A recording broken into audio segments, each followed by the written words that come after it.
In this house, in a quiet residential neighborhood, a series of brutally violent, horrible crimes have been committed. And yet the police and prosecutor in this town seem either unable or unwilling to draw the obvious connection between what happened here and Satanism.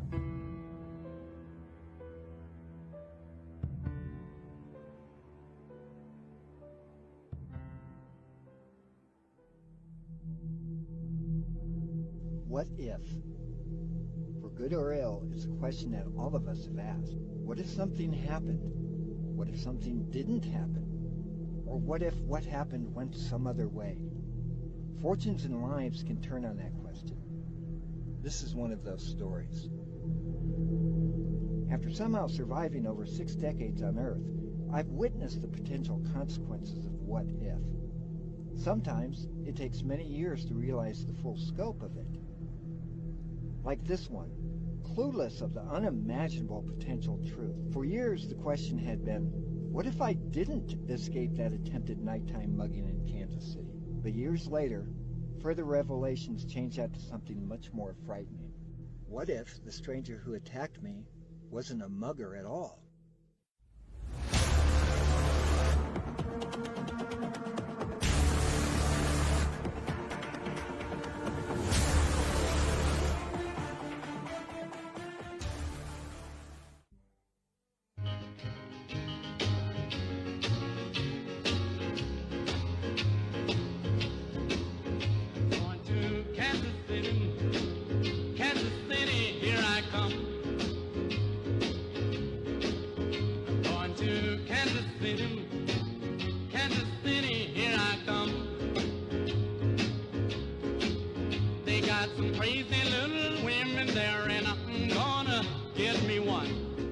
They were really good times back then. The late 70s and the early 80s. Soon after graduation, like a week later, our family moved to Phoenix. And soon after that, I left home myself and moved right back to Kansas City, there to forge my own life for the first time. I managed to get a job at Children's Mercy Hospital, an amazing foundation for the rest of my life. But what was important is that I usually walked to work. I had several apartments and homes, rentals, at that time, south of Children's Mercy Hospital.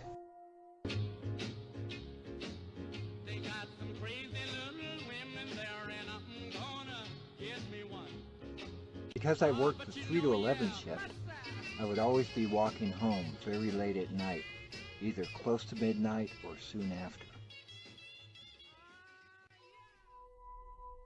One night, the night in question, perhaps 1980 or 1981, I was walking home along these dark residential streets, came up to a break for an alley or driveway between 2 brick apartment buildings.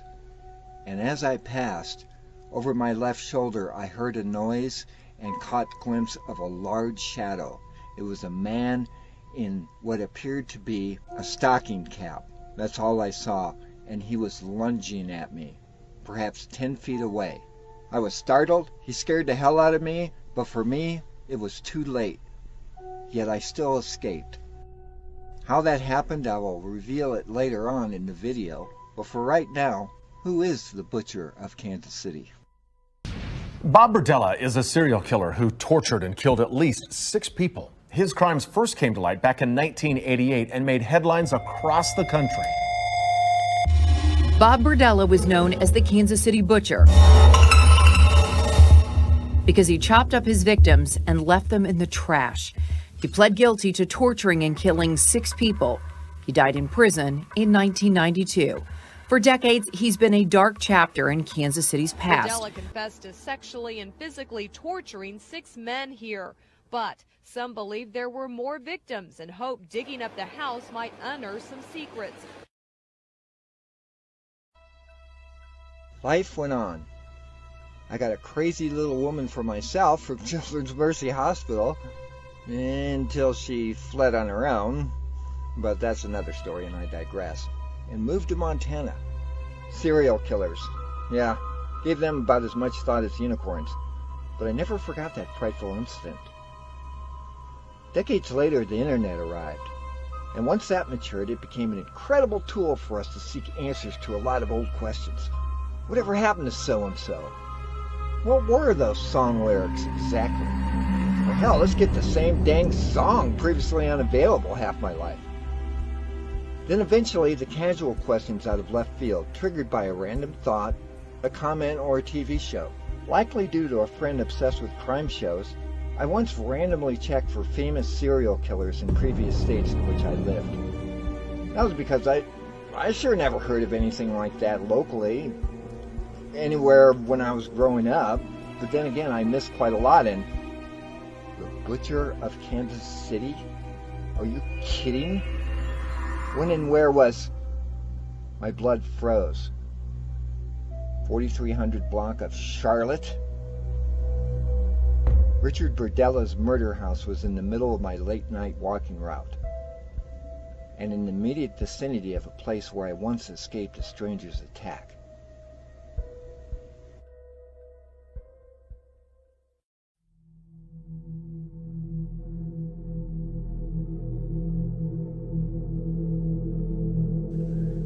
Time to look at Google Maps and clarify some residential details. I know you may not be able to see too much of this, but you could see on the other graphic. This is 4315 Charlotte Street, the murder house. I rented a house on 49th Terrace, which is right about here. I had an apartment right on 39th and Troost, right here. My first apartment there was somewhere in the Hyde Park area, around here. I also had an apartment on the 3800 block of Warwick, which may have been over here. Well, my primary residence at the time was on 49th Terrace, and I would walk this way north to the hospital, and you can see the hospital is a little bit west, so I would always also worked at where are you down here? St. Luke's Hospital as well is down there. There's a Hyde Park area in Rock Hill Road. Gillum. Boy, I had an apartment, I think another one in the Mansion District that probably was like right around Robert Gillum Park. I think right here. I would have to check old addresses. But when I would walk, I would always come through the plaza area and I would pick one of these streets to head up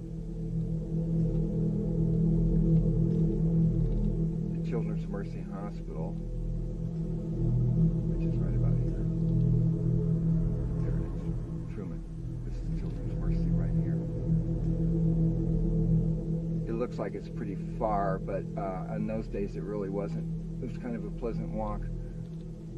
Now I want to discuss the attack area. First of all, let's take a look at the murder house.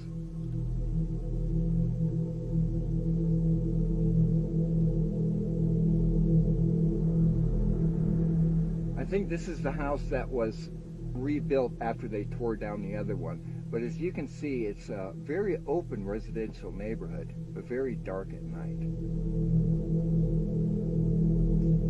And I also very much remember the brick and the stone of the building that the guy was hiding behind.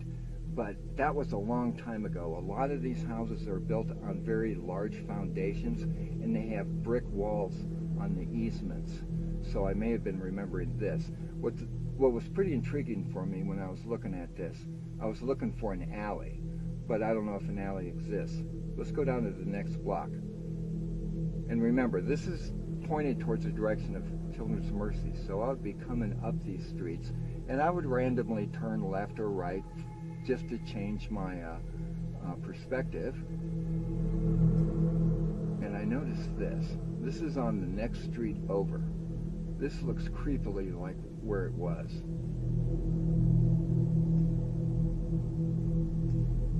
And I notice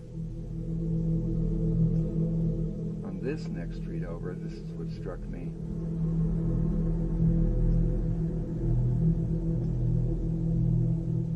This right here. This triggers a lot of memories.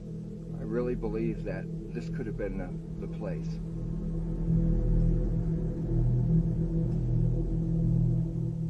looks like that as you come walking by, and there's a little dark alley without any lights where someone can jump out at you.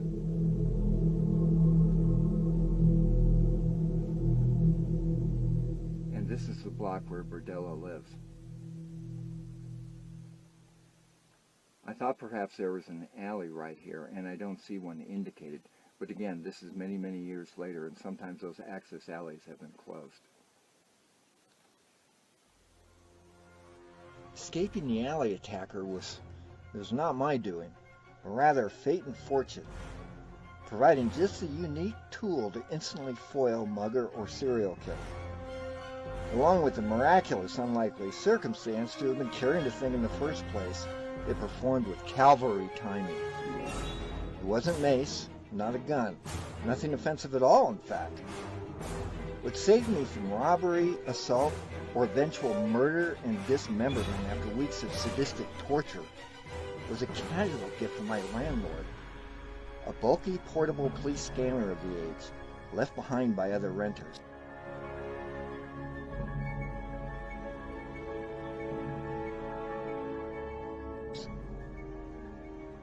Yet that was no magic shield. Recognizing the truth, a skinny 22-year-old, Burdella's target victim demographic, by the way, civilian carrying a scanner, it would not save me alone. Whatever assault awaited, I walked right into that trap. The man lunged. I ducked but was too slow. I saw gloved hands reaching for me as I stumbled over my own feet. Then at that critical moment, before I reached the curb, the attacker fled into the dark alley. I can only assume that whoever it was decided at the last second not to risk the chance of assaulting a real police officer. Thank God it was dark.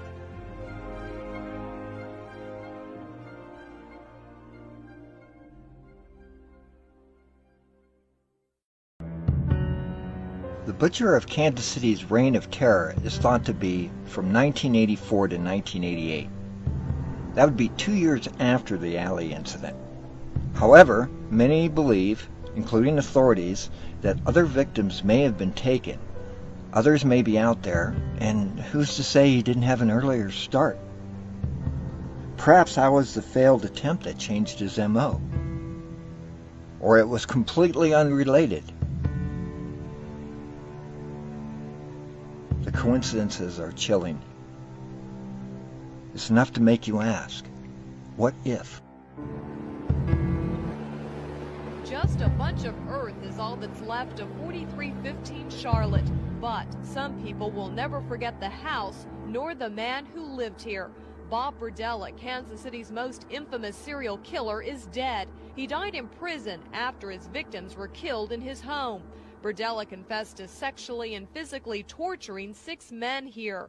But some believe there were more victims and hope digging up the house might unearth some secrets. That's why millionaire Dell Dunmeyer, who owns the property, had workers carefully tear it down. Private Detective Ashley Hearn was here in 1988 when the truth came out, and he's been here for the past 5 weeks, making sure no other bodies turned up. He says the stairs to the basement will be saved, as well as this drain, reportedly used to carry away the blood of Burdella's victims. Well, this appears to be the final chapter of the Burdella story, and no one could be happier than those who live on either side.